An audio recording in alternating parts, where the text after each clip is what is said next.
आपण पाहत आहात जनता न्यूज एक्सप्रेस। चला, गेल्या 2 वर्षापासून मुंबईमध्ये स्थित असणाऱ्या अनधिकृत शाळेसंदर्भात मी आणि आमची टीम वर्कआउट करत आहोत। त्यामध्ये विविध क्षेत्रातील सामाजिक कार्यकर्ते यांनी आमची भेट घेतली। त्यांनी महाराष्ट्रातील बऱ्याचशा जिल्ह्यांमध्ये होत असणारे अनधिकृत शाळा आणि त्यांचे संबंध असणारे अधिकारी यांची काय माहिती आपल्याला दिली होती। त्यानंतर आपण बऱ्याच दिवसानंतर महानगरपालिकेच्या शिक्षण विभागाकडे तक्रार दाखल केली होती। तक्रार ही आपण फेब्रुवारी 2026 रोजी दाखल केली होती। त्याच्यानंतर निवेदन दिले। निवेदन दिल्यानंतर आपण त्या गोष्टींवरती RTI डिस्पॅच केला। RTI टाकल्यानंतर आपल्याला असं समजण्यात आलं की मुंबईमध्ये एकूण 164 अनधिकृत शाळा आहेत। गेल्या 10 वर्षापासून त्या अनधिकृत शाळा सरसपणे चालू आहेत। त्या स्कूल चालू असताना त्या शाळेतल्या विद्यार्थ्यांना शिकवण्यासाठी जे शिक्षक कार्यरत आहेत ते शिक्षकही बोगस आहे असं आम्हाला आमच्या तपासणीमध्ये समजण्यात आलं। ह्या सर्व गोष्टींचा आम्ही सखोल अभ्यास केला असता विविध संस्था चॅरिटीच्या अंतर्गत रजिस्टर करून सेक्शन 8 अंतर्गत रजिस्टर करून त्या शिक्षण संस्थेने मुंबईतील पडीक भूखंडांवरती रातोरात कब्जे करून भिंती बांधून तिथे शाळा संस्थेच्या माध्यमातून सुरू केलेल्या आहेत। त्या जागा काही जागा शासनाच्या आहेत तर काही जागा प्रायव्हेट लँड आहेत। ज्या प्रायव्हेट लँड जागा आहेत त्यावरती जे ओनर्स आहेत ते लक्ष देत नाहीत का तर तिथे मोठ्या प्रमाणे संस्थेने स्कूल ओपन केलेलं आहे आणि त्या स्कूलमध्ये सरासरी प्रमाणे 500 विद्यार्थी शिकत आहेत। अशी महाराष्ट्रामध्ये 3 ते 3.5 लाख विद्यार्थी या अनधिकृत शाळेमध्ये शिकत आहे। तर शिकत असताना आपण आपल्या प्रेस नोटमध्ये ते मेन्शन केलेलं आहे की पालक स्वतःच्या विद्यार्थ्या लोकांना त्या शाळेमध्ये का स्थान देत आहेत, कारण की त्या शाळेची फी इतर शाळेपेक्षा थोडी कम आहे। 3.5 लाख विद्यार्थ्यांचा जर फीचा आकडा जर आपण पाहिला महिन्याला सरासरी 500च्या फरकाने तर तो आकडा 300 कोटीपर्यंत जातो वर्षाला। ज्या संस्थांमध्ये हे पैसे वर्ग केले जातात त्या संस्थेचे ऑडिट होत नाही। याच्यावरती गव्हर्नमेंट ही कोणत्याही प्रकारचा हस्तक्षेप करत नाही। हा मोठा स्कॅम हा मुंबई लेवलला चालू आहे। 164 शाळांमध्ये जर आपण पाहिलं तर शाळा या स्लम्स एरियामध्ये आहेत, हे त्याचे पुरावे आहेत। आपण पाहू शकतो पडीक भूखंडावरती या शाळा स्थापन केलेल्या आहेत। ह्यांना कोणती सरकार मान्यता नाही ना राज्य सरकार याकडे लक्ष देतं। 164 पैकी 48 स्कूल आहेत। त्यांचा महानगरपालिकेने प्रस्ताव राज्य सरकारकडे पाठवला होता कायमस्वरूपी करण्यासाठी, पण राज्य सरकारने काय अट्याने शर्ती ठेवलेल्या आहेत। एक सूची जारी केलेली आहे। जर तुम्हाला एखादा स्कूल जर तुम्हाला रजिस्टर करायचं असेल तर त्या स्कूलच्या माध्यमातून तुमची इन्व्हेस्टिगेशन होतं। इन्व्हेस्टिगेशन रिपोर्ट पास झाल्यानंतरच तुम्हाला स्कूलची मान्यता भेटते। पण इथे तसं प्रकार काय दिसत नाही।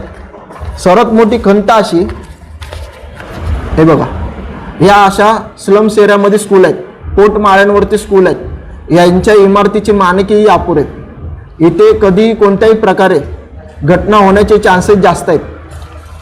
येथील विद्यार्थ्यांना आरोग्यास पण मोठ्या प्रमाणात धोका आहे। आता मुळात मुद्दा असा की या सर्व गोष्टींची आपण तपासणी करत असताना एप्रिल 2026 मध्ये आपल्याकडे डेटा आला। मागच्या काही दिवसापासून महानगरपालिकेने तो डेटा अधिकृत त्यांच्या संकेतस्थळावरती दाखल केलेला आहे। तो आपण महानगरपालिकेच्या वेबसाईटवरती देखील पाहू शकतो। त्यानंतर बहुतांश शाळा या गोरगरीब विद्यार्थ्यांना फसवतात कशा, तर हे शाळा संस्था रजिस्टर करून स्लम्स एरियामध्ये जातात आणि त्या स्लम्स एरियामध्ये असणाऱ्या पडीक भूखंडावरती कब्जा करतात। त्यानंतर ह्या सर्वाधिक शाळा गोवंडीमध्ये आहेत, देवनारमध्ये आहेत, मानपूरमध्ये आहेत, मालवणी, कांदिवली या भागामध्ये मोठ्या प्रमाणात त्या शाळा आहेत। BMCने आत्ता 10 दिवस आधी एक नोट जाहीर केली होती। त्याच्यामध्ये असं मेन्शन केलं होतं की या शाळांमध्ये तुमच्या मुलांना दाखल करू नका, यांचे प्रमाणपत्र वैध नसते, इमारत सुरक्षित नसतात, आग प्रतिबंधक उपाय नाहीत, शिक्षक पात्र नसतात, हे महानगरपालिकेने पालकांना सूचित केलेलं आहे। पण सूचित करताना महानगरपालिकेच्या आयुक्तांनी साधी प्रेस कॉन्फरन्सही घेतली नाही ना. त्यांच्या व्यतिरिक्त त्यांच्या अधिकाऱ्यांनी काही प्रेस नोट जारी केली ना, त्याचे जनजागृती मोहीम राबवली. अशी कोणती गोष्ट महानगरपालिकेने केलेली नाही. चौथी गोष्ट, महानगरपालिकेने 48 शाळांना नियमितीकरण करण्यासाठी राज्य सरकारकडे प्रस्ताव पाठवला होता. तोही राज्य सरकारने प्रस्ताव अद्यापही प्रलंबित ठेवलेला आहे. त्याच्यावरती कोणतेही आजमितीस कोणताही इन्व्हेस्टिगेशन रिपोर्ट आलेला नाही. पाचवी गोष्ट अशी, पालकांसाठी समस्या काय झालेली आहे, त्या शाळेमध्ये कमी फी आहे, इंग्रजी माध्यम आहे, त्यांना गोरगरिबांची फसवणूक करण्याचं एक आर्थिक साधन त्यांना उपलब्ध झालेलं आहे.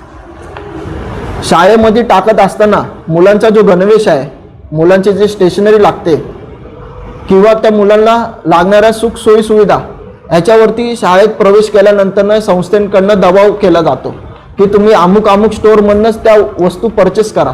जर नाही केल्या तर आम्ही तुमच्या विद्यार्थ्यांना पुढील शैक्षणिक शिक्षण इथून देणार नाही.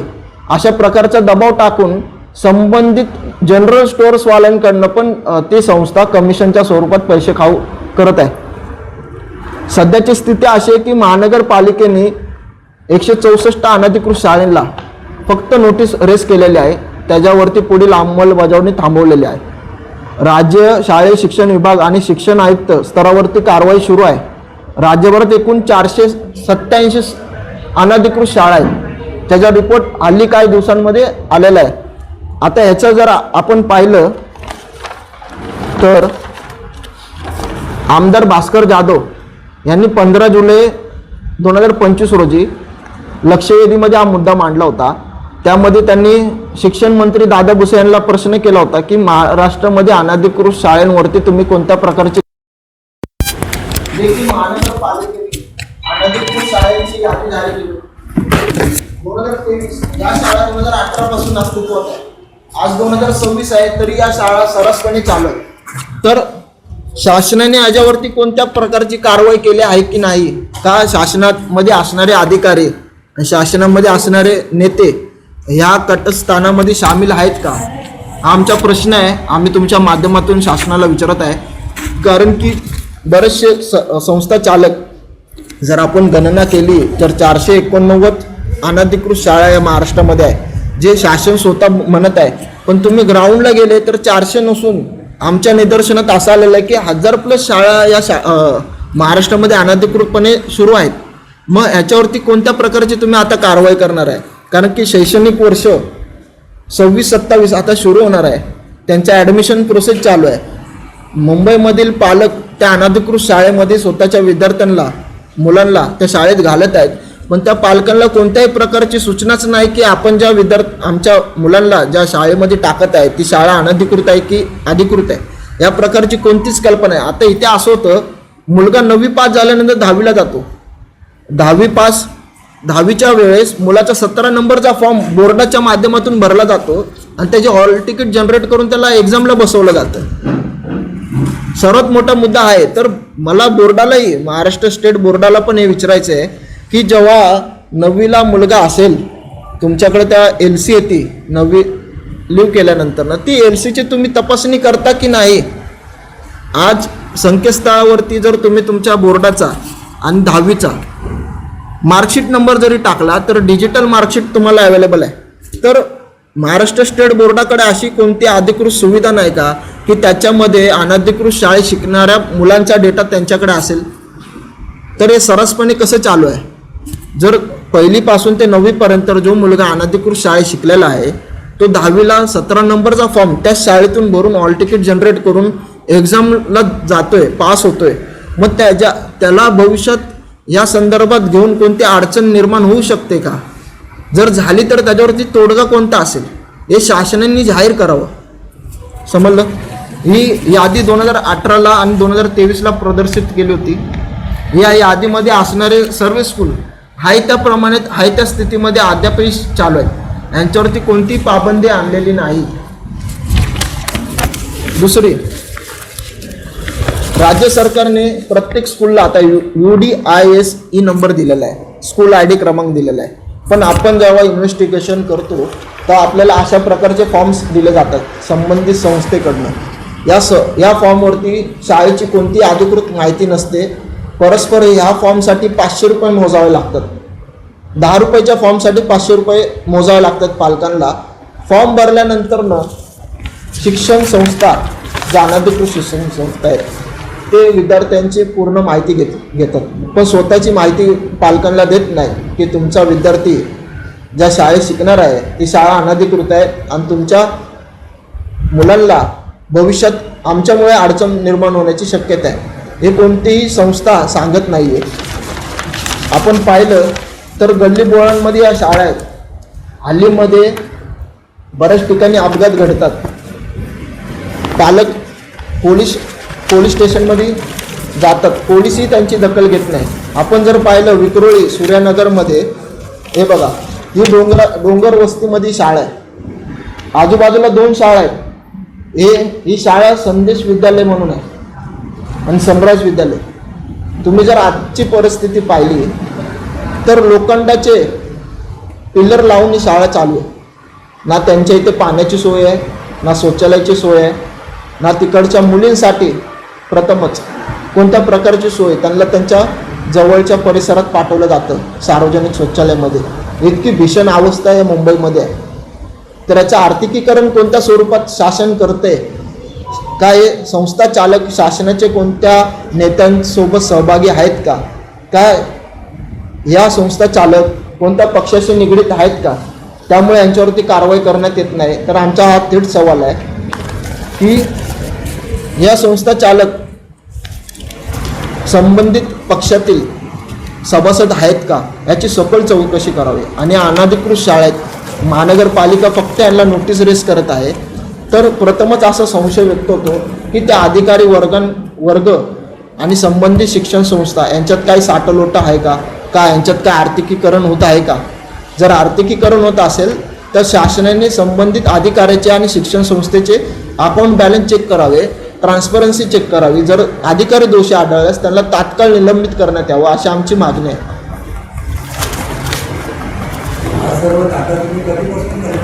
हा आपण 2 वर्षापासून हा डेटा कलेक्ट करतोय.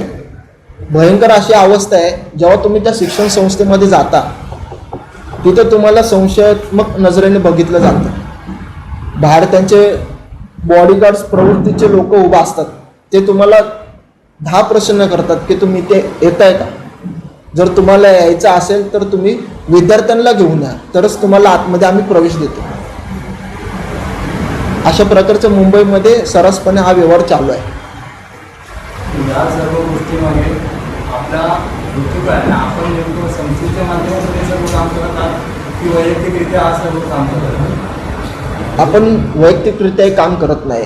आपल्याकडं काय ॲडव्होकेटची टीम आहे, विविध पक्षाचे कार्यकर्ते आहेत, सभासद आहेत, ज्यांना सामाजिक कार्यक्षेत्रामध्ये मुंबई क्षेत्रात आणि महाराष्ट्र क्षेत्रात आणि महाराष्ट्र राज्यासाठी काय हिताचे काम करायचे आहेत, असे कार्यकर्ते आणि असे वकिलांची टीम आणि उच्चस्तरीय अधिकारी आपल्यासोबत या सामाजिक कार्यामध्ये आपल्यासोबत आहेत. तुमच्यासोबत वकिलांची पूर्ण टीम आहे. हो, हा सगळा डेटा तुमच्याकडे अवेलेबल आहे, जो साबित करतो ते सगळं अनधिकृत आहे. हो. म्हणजे या बाबतीत कोर्टाकडेच नाही मागायला काय हरकत नाही. कसं आहे, कोर्टाकडे जाण्याच्या आधी आपल्याकडे प्रॉपर एव्हिडन्स लागतात. तुम्ही कोणतीही फाईल घेऊन कोर्टात जाऊ नाही शकत. हा पब्लिक लिटिगेशनचा विषय आहे. तुम्ही जर आज कोर्टात जर फाईल दाखल केली तर कोर्ट तुम्हाला हेच विचारणार आहे, तुम्ही जो डेटा आणलेला आहे त्याची तुम्ही तपासणी केली आहे का, सखोल तपासणी. आपला मुद्दा इथपर्यंत आलेला आहे की ज्या शिक्षण संस्था आहेत, प्रथमच या चॅरिटीला रजिस्टर आहेत की नाही ते आपल्याला बघायचे. चॅरिटीमध्ये RTI जरी केला तर शासनाचा नियम आहे, तुम्ही वैयक्तिक गोष्टींवरती RTI नाही करू शकत. तुम्हाला माहिती दिली जात नाही तर या ज्या शिक्षण संस्था आहेत ह्यांचा आपल्याला अकाउंटेबिलिटी चेक करायची, त्याची मान्यता आपल्याला शासन देत नाही. तर आपण तिथे थोडं स्टॉप होतो आहे. त्याच्या पुढची प्रोसेस आपण करायला जाऊ शकत नाही, कारण की आपला तिथं बेस स्ट्रक्चर स्ट्रॉंग होत नाही आहे. तुमच्या निदर्शनात त्या गोष्टी केव्हा आल्या आणि तुम्हाला काय वाटलं की हा मुद्दा कुठला? बघा, हा मुद्दा उचलण्याचं कारण असं आहे, तुम्ही एक लेडीज आहात, महिला आहात, तुम्हाला पण येणाऱ्या भविष्यामध्ये तुमचेही काही मुलं अपत्य असतील त्यांनाही शिक्षण घेण्याची गरज आहे सध्याच्या काळामध्ये. जेव्हा तुमच्यासोबत अशा गोष्टी घडतील तर तुम्ही काय करणार, तुमची भूमिका काय असेल पत्रकार म्हणून. हा विषय हा सामाजिक विषय आहे, या विषयामध्ये कोणतीही तडजोड नाही. आम्ही वारंवार हीच विनंती करत आहे की हा विषय प्रत्येकाच्या घरामध्ये आहे. आज मुंबईसारख्या शहरामध्ये तब्बल 1 लाख विद्यार्थी अनधिकृत शाळेमध्ये शिक्षण घेत आहेत. जर आपण वार्ड बघितले तर मुंबईमध्ये 21 वार्ड आहेत महानगरपालिकेचे. जर आपण 1 लाखाचा आकडा जर डिवाईड केला तर प्रत्येक वार्डामध्ये 7-7 हजारच्या संख्येने मुलं अनधिकृत शाळेत जात आहेत. समजलं, हा किती मोठा व्याप इथल्या पालकांवरती आलेला आहे. याचं तुम्ही सखोल स्वतःहून अनुसरण करा की आपण मुंबईमध्ये या महानगरीमध्ये राहत असताना आपल्या आजूबाजूच्या लोकांना त्यांची जनजागृती कशी करायची याच्यावरती तुम्ही फोकस द्या. मी तुम्हाला असं म्हणण्याचा उद्देश असा आहे, जेव्हा तुम्ही मला प्रश्न केला की तुमचा हेतू काय, तर मी तुम्हाला स्पष्ट बोललो हा माझ्या एकट्याचा हेतू नाही. मी तुम्हाला काय विचारलं की तुमच्या निदर्शनात केव्हा हे आपल्या निदर्शनात 2 वर्षापासून आहे आणि याच्यावरती तुम्ही हा मुद्दा उचलण्याचं कारण ते सामाजिक कारण आहे. हा विषय आता पालिकेशी संबंधित आहे. हो. स्कूल पालिकेच्या आहे. तुम्ही पालिकेच्या अधिकाऱ्यांना त्याच्यावरती भेटलात का, आयुक्तांकडे तक्रार दाखल केली का, किंवा त्या संबंधित शिक्षण अधिकाऱ्यांना तक्रार दाखल केली का, तर तिथे तरी या बाबतीत तुम्ही काही केलं का? बघा, प्रथम या शाळा महानगरपालिकेच्या नाही आहेत, या शिक्षण संस्थेने अनधिकृतपणे उभ्या केलेल्या शाळेत. महानगरपालिका त्यांच्याकडे जेव्हा प्रस्ताव जातो तेव्हा तो प्रस्ताव ते राज्य सरकारकडे वर्ग करतो. तेव्हा खाजगी संस्थेच्या ह्या शाळा आहेत. प्रोसेस चालू आहे. आपल्याला त्यांच्याकडून कोणत्याही प्रकारचा प्रतिसाद आलेला नाही. पोलिसांकडं हा क्राईम नाही ना. सध्या आपण जे काम करतोय तो निवेदन आता आपण प्रेस कॉन्फरन्स झाल्यानंतरनं येत्या काही दिवसात पुन्हा एकदा फॉलोअप घेऊन पुढची कारवाई करणार आहोत. तुमच्या प्रश्नाचं ना मी उत्तर देतो. सगळे 4-5 तुम्ही 4ही जणांनी जे मुद्दे मांडले ना की क्रिमिनल प्रोसिडिंग्स का नाही कॅरी आउट केल्या, हाच मुद्दा का घेतला, की काय फॉलोअप केलं का, जे ओव्हरऑल जे प्रश्न होते ना, आता हा मुद्दा नवीन ना तुमच्यासाठी ना माझ्यासाठी आहे. गणवेशावरून एक प्रिन्सिपलला बाहेरच्या राज्यात आता तिची व्हिडिओ व्हायरल झालेली. मग हा मुद्दा आमच्याच नाही तर तुमच्यासुद्धा समाज माध्यमांमध्ये आहे ऑलरेडी मुद्दा. हाच मुद्दा का त्याचं उत्तर येतं की गणवेशावरून एका प्रिन्सिपलने आता तिने माफी मागितली नंतर व्हिडिओ व्हायरल झाल्यावर. आता हा तर महाराष्ट्राच्या बाहेरचा मुद्दा झाला. आता महाराष्ट्रामध्ये सुद्धा कल्याण महानगरपालिका, पुणे आणि मुंबई आणि ओव्हरऑल महाराष्ट्रामधनं मुंबई मुद्दा हा घेण्याचं कारण काय आहे की 400च्या वर ज्या शाळा आहेत त्यापैकी 350, 380, 389 मुंबईतच आहे. हा मुद्दा आणि हा आत्ताच का घेतला आणि मुंबई महानगरपालिकेच्या अखत्यारीतल्याच का, तर या दोन्हींचं उत्तर यातनं येतं. दुसरी गोष्ट अशी आहे की प्रशासकीय अधिकारी, आम्ही जेव्हा डाटा आणायला गेलेलो तेव्हा प्रशासकीय अधिकाऱ्यांची अशी उदासीनता होती की लिस्ट त्यांच्या टेबलवर आहे ते आम्ही बघतो, पण आम्ही गेल्याबरोबर ते तासभर वॉशरूममध्ये कोणी लपे, कोणी फॉलोअपला 2-2 टाईम 3-3 टाईम आम्ही फॉलोअपला तासभर आम्ही. मग नंतर त्यांना कळालं की ॲडव्होकेट स्वतः येत आहेत. मग तेव्हा ते दबावाखाली मग आम्हाला काही समजवण्यात यायचं की आज देतोय उद्या देतो. प्रश्न आहे काय माहिती आहे का, कारवाई करणारी लोकं कोण आहे? एक आपली सरकार किंवा ते अधिकारी अशा संस्थांवर. आता यांनी जसं कळवलं की 2018ला पण तीच लिस्ट आहे, 23ला पण तीच आहे, आज 2026 आहे. कारवाई आपण फॉलोअप करू शकतो कोर्टाकडे की आता पोलीस कंप्लेंट करणं हे सुद्धा अधिकारी किंवा सरकार किंवा जे कोणी ऑथॉरिटीज आहे त्यांचं काम आहे. मग ते का नाही करत त्याच्या पुढे फॉलोअप घेऊन आपण दबाव टाकू शकतो की तुम्ही स्वतः क्रिमिनल प्रोसिडिंग्स कॅरी आउट करा स्वतः. आता हे लागेबांधे काय आहेत त्यांचे अधिकाऱ्यांचे, काय गणित आहे, आर्थिक गणित काय, महिन्याचं गणित काय, एका मुलामागच्या फीज मागचं काय आहे. आणि दुसरी गोष्ट, बदलापूरसारखी घटना होऊन गेलेली, लहान मुलांच्या सुरक्षिततेचा प्रश्न आहे अशा बिल्डिंग्समध्ये, अशा अनधिकृत जागांमध्ये. अशा अनधिकृत जागे कोणाला रिक्रूट करतायत, कुठल्या स्टाफला रिक्रूट करतायत. मग अशा घटना ऑलरेडी व्हायरल आहेत. आम्ही किंवा तुम्ही हा मुद्दा का घेतोय, आपण दबाव कसा एक समाज माध्यम म्हणून आणतो याच्यावर, हा प्रश्न आहे. चालवण्यासाठी काही परमिशन्स असतात ऑथॉरिटीच्या, त्या घेतल्यात का? की 9वी नंतर 10वी, 1ली नंतर 2री, 5वी नंतर 6वी, अशी परमिशन त्यांना वेळोवेळी घ्यावा लागते. ती परमिशन न घेता त्यांनी वर्ग चालवले. दुसरी, मुळात त्या शाळेची जागाच अनधिकृत असणे.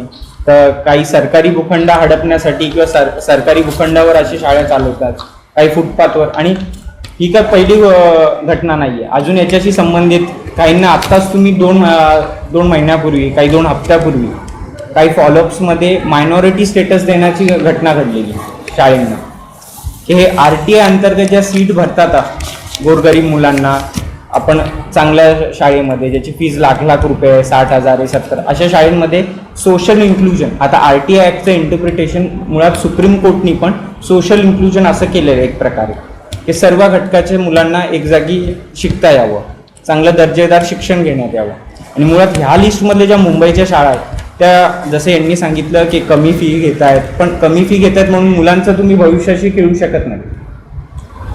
या सगळ्या घटनांमध्ये पालक आहेत का? हो, पालकांनी मोठ्या प्रमाणात आपल्याशी संपर्क साधलेला आहे. आता इथे एक त्रुटी आहे. 10 मे रोजी साम टीव्हीने अधिकृतपणे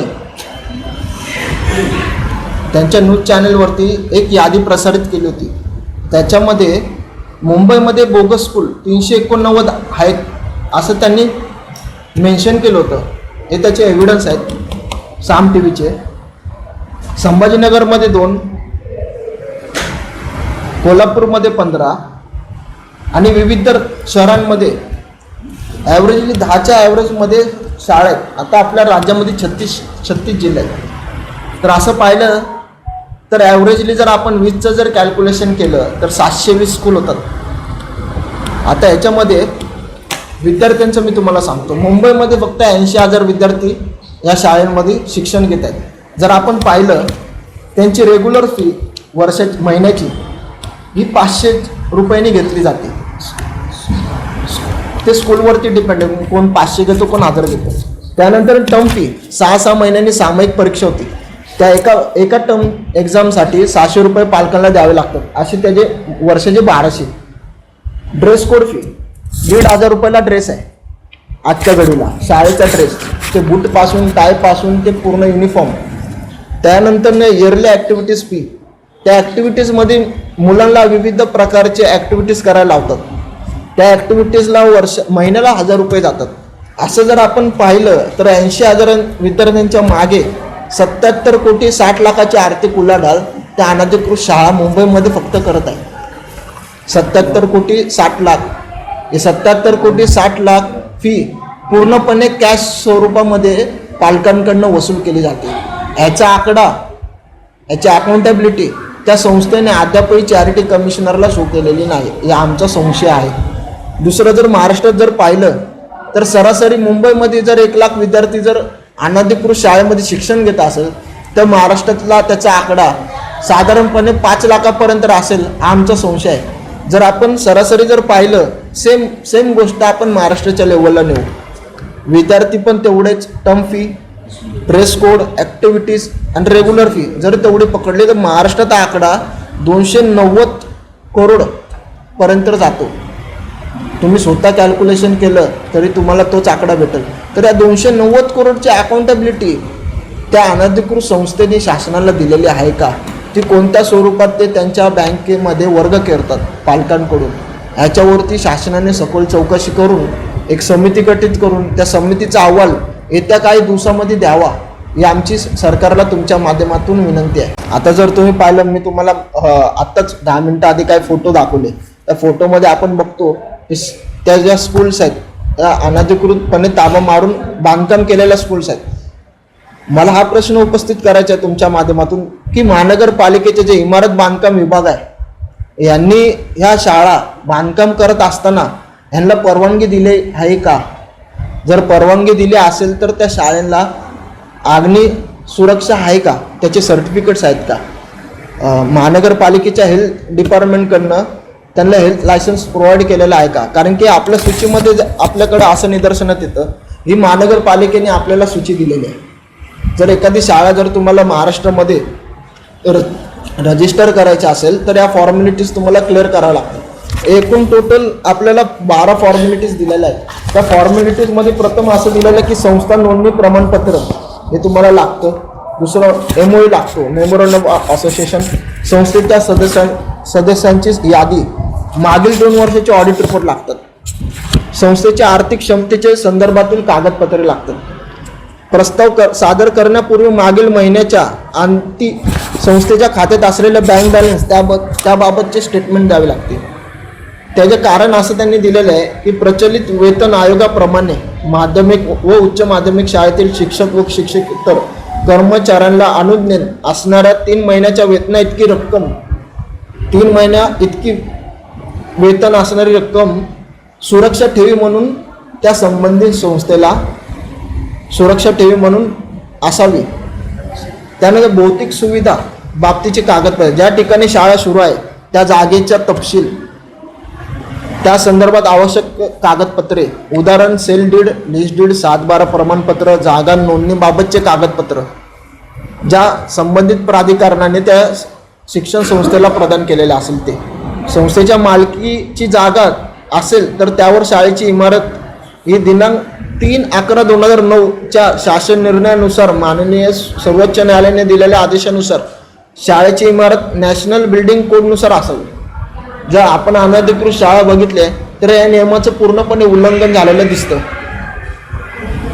संस्थेकडे शासकीय जागा असेल तर त्याबाबतचे भाडेपट्टी, दानपट्टी या संदर्भातील कागदपत्र व त्यावरील रेकॉर्ड ऑफ राईट संस्थेच्या नावे असावे. आता मुंबईमध्ये आम्ही इन्व्हेस्टिगेशन करताना आमच्या निदर्शनात असं आलेलं आहे 1972, 76 आणि 82 आणि 1990ला मुंबई महानगरपालिकेच्या आयुक्तांनी आणि मुंबई सबर्बन आणि सिटीच्या जिल्हाधिकाऱ्यांनी काही विशिष्ट संस्थेला जमिनी प्रदान केल्या होत्या. त्या जमिनी प्रदान करत असताना त्यांना अटी आणि शर्ती अशा दिल्या होत्या की जर तुम्ही बालसंगोपनासाठी, शैक्षणिक आणि रोजगार निर्मितीसाठी आणि स्किल डेव्हलपमेंटसाठी जर तुम्ही संस्था कार्यरत करत असाल तर तुम्हाला सदर प्राधिकरणाकडनं जमीन प्रदान करण्यात येईल. मुंबईमध्ये काही प्रकरणं असे उघडकीस आलेले आहेत आमच्याकडून, जे कलेक्टरनी, ज्या आयुक्तांनी ज्या जमिनी प्रदान केलेल्या आहेत त्या जागेचा पण गैरवापर सर्रासपणे चालू आहे. येत्या काही दिवसात आपण त्या गोष्टींसाठी प्रेस कॉन्फरन्स घेणार आहोत. ते शिक्षण संस्थेच्या निगडीतच आहे. दुसरं, प्रत्येक वर्गासाठी 18/22ची किमान एक वर्ग खोली हवी. जे आपण ज्या प्रिमायसेसमध्ये बसलेलो आहोत ती साधारण 20/20ची खोली असेल. एवढा मोठा वर्ग एका खोलीसाठी लागतो. जर आपण अनधिकृत शाळेमध्ये गेलो तर एवढ्या मोठ्या वर्गामध्ये 3 वर्ग मॅनेज केलेले आहेत. सूचीमध्ये असं दिलेलं आहे सुसज्ज ग्रंथालय व प्रयोगशाळेकरता 18/22चे प्रत्येक स्वतंत्र दालन पाहिजे. तेही अनधिकृत शाळेमध्ये उपलब्ध नाहीत. तिसरी गोष्ट, विद्यार्थी व विद्यार्थिनीसाठी प्रसाधनगृहे, कर्मचारी वर्गाकरिता वेगळे प्रसाधनगृह, स्वच्छ व सुरक्षित पिण्याची टाकी, उपलब्ध सुविधेनुसार विद्यार्थ्यांकरता पिण्याच्या पाण्याची व्यवस्था ही महानगरपालिकेने दिलेल्या अधिकृत नळापासूनच देण्यात यावी असं स्पष्टपणे नमूद केलेलं आहे. पण अनधिकृत शाळेतील शिकत असणाऱ्या विद्यार्थ्यांना आपल्या मधल्या सुट्टीमध्ये सार्वजनिक शौचालयामध्ये जावं लागतं. ही सर्वात मोठी खंत आहे. नंतर असं दिलेलं आहे प्रयोगशाळामध्ये आवश्यक विज्ञान साहित्य पाहिजे. NCERT निकषाप्रमाणे ग्रंथालय असावे.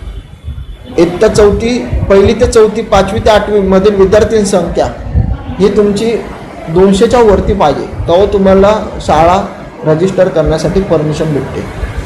ह्यामध्ये कोणत्याही प्रकारचे अनधिकृत शाळेने हा जो शासन निर्णय आहे 2010 मार्चमध्ये जो शासनाने निर्गमित केला होता ह्याचं पूर्णपणे त्यांनी वे ऑफ केलेला आहे, स्किप केलेला आहे. त्यामुळे मुंबईमध्ये अशा समस्या दिवसानुदिवस वाढत आहेत.